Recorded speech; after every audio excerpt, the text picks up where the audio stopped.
Well, after completely neglecting my van for a little while, I finally have some time to do an oil change on it. So today I'm going to show you how to do an oil change on your D5 Delica.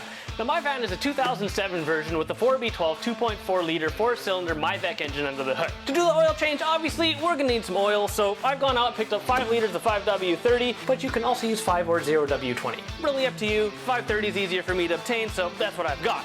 Obviously, we're going to need an oil filter too. I picked up the oil filter for a 4-cylinder Mitsubishi Outlander. It's a little bit smaller, but the sealing ring is exactly the same, and the thread pitch is the same, so there shouldn't be a problem. Later on, maybe if I can find a direct match, I'll start using it, but for now, this is going to do just fine. Aside from the parts, we're also going to need some tools. This is probably going to be one of the most important ones that you need. I don't care how good you think you are at pouring oil into an engine, you're not doing it on this van without a funnel. The longer, the better. You can use something like this, but I'm actually going to use a transmission funnel like this one right here. You're also going to need some kind of filter wrench. Now you can use a strap wrench on there. It works. It's a little more awkward. I prefer this guy here. It's a nice little 3-jaw unit that attaches onto my ratchet, and it gets up in there nice and easy. Just makes the job a bit simpler.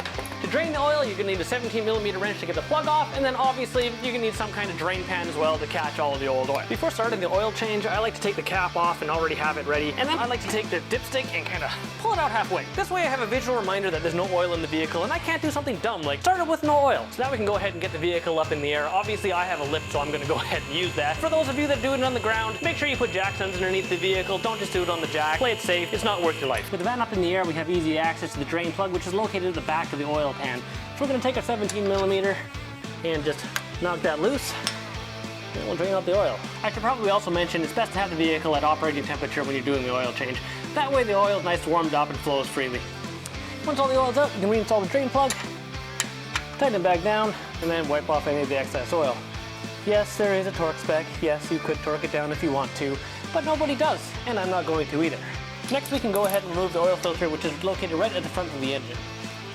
Probably should have put the oil pan underneath this.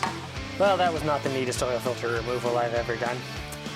Don't forget to wipe some oil onto the seal, and double check that this seal isn't still stuck on your filter housing from the old filter, because if you put 2 seals on, you can end up with a leak. At this point, some people would preload the filter with oil.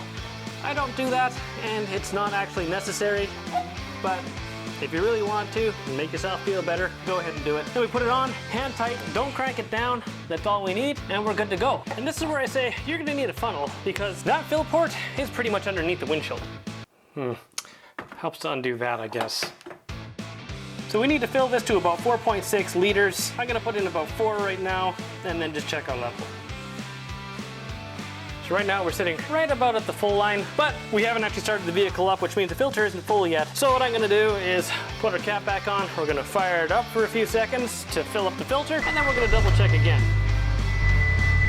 Now our level has come down the dipstick quite a bit, so we're gonna add another ½ liter, and we'll double check it one more time. I think I might actually have to do another oil change on this, because that oil is already looking pretty dark. After adding that ½ liter, we just want to double check it one more time, so we can see that now we're right up to the full line, just like we want to be. All we need to do now is reset the service reminder. Of course, before I show you, consider hitting that like and subscribe.